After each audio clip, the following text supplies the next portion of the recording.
এই শাওয়াল মাস জুড়ে যদি 6টি রোজা রাখা যায় তাহলে ইনশাআল্লাহ রমাদানুল মুবারকের এক মাসের রোজার সাথে শাওয়াল মাসের 6টি রোজা আল্লাহ রাব্বুল আলামিন একই মানদণ্ডে আল্লাহ গ্রহণ করে নেবেন এবং সারা বছর রোজা রাখার ফজিলত আল্লাহ পাক রব্বুল আলামিন দান করবেন। তবে যদি এই ফজিলত হাসিল করার জন্য শাওয়াল মাসের 6 রোজার মাধ্যমে পূর্ণ বছরের রোজা রাখার যে সওয়াব, যে ফজিলত, এটা যদি হাসিল করতে হয় তাহলে আগে রমাদানের রোজা পূর্ণ করতে হবে।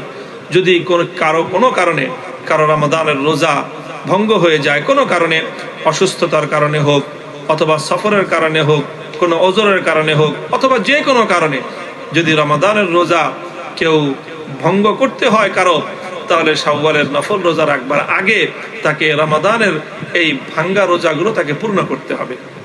শাওয়ালের এই 6 রোজা যে কোনোভাবে ইচ্ছা করলে রাখা যায়, একাধারে 6টি রোজা রাখা যায়। শুধুমাত্র শাওয়ালের 1 তারিখ ঈদুল ফিতরের দিন, এই দিন তো রোজা রাখার অনুমতি নেই, রোজা রাখা নিষিদ্ধ, এই দিন হারাম। এরপরে শাওয়ালের 2 তারিখ থেকে ইচ্ছা করলে কেউ 6 দিন 6টি রোজা লাগাতার রাখতে পারে একাধারে। কেউ ইচ্ছা করলে একটা একটা করে রাখতে পারে নিজের সুবিধা মতে।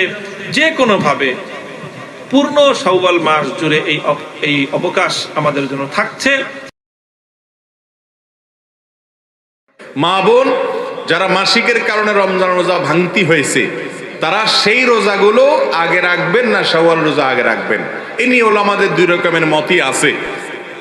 অনেক স্কলারগণ বলেছেন আগে রমজান রোজাটা পুরা করবেন, কাজাগুলো রাখবেন, এরপর শাওয়ালেরটা রাখবেন। কারণ হাদিসে আসছে মান সামা রমাদান, যে ব্যক্তি রমজানের রোজা রাখলো এরপরে আছে শাওয়ালের রোজা রাখলো, তো আপনার রোজা তো বাকি আছে রমজানের, সেগুলো রাখবেন, তারপর শাওয়ালের 6 রোজা রাখবেন। যদি অন্যান্য ওলামা ইকরাম বলেছেন যে না, রমজানের রোজা যদি কেউ পরেও রাখে অসুবিধা নাই, শাওয়ালেরটা তো ওই মাসের মধ্যেই রাখতে হবে। শাওয়াল মাস চলে গেলে যদি আপনি রাখেন এই 6 রোজার সওয়াব আর পাবেন না। শাওয়ালের 6 রোজা এটা আমরা কখন রাখবো? আমরা ঈদের দিন, ঈদ উপলক্ষে যে রোজা রাখা হারাম সেদিন বাদে এরপরে পুরো গোটা মাসের যে কোনো দিন আমরা রাখতে পারবো।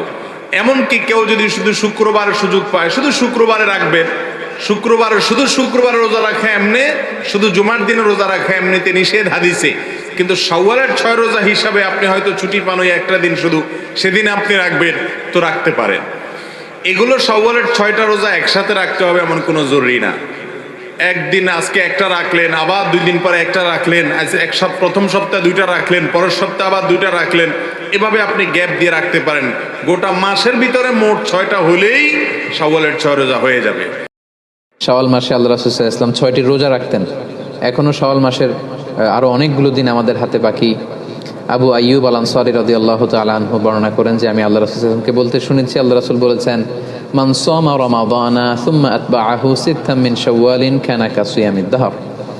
যে ব্যক্তি রমজানের সিয়াম পালন করলো, তারপরে শাওয়ালের 6টি রোজা রাখলো, সেজন্য সারা বছর রোজা রাখলো। তো এত বড় ফজিলতের সিয়াম যেন আমরা নষ্ট না করি। আমরা অনেকে হয়তো রাখিনি, সামনের দিনগুলোতে আমরা রাখবো, এখনো সময় আছে। এই শাওয়ালের রোজা আপনি একসাথে 6টা রাখতে পারেন কিংবা ভেঙে ভেঙে আপনার সুবিধা মতো রাখতে পারেন।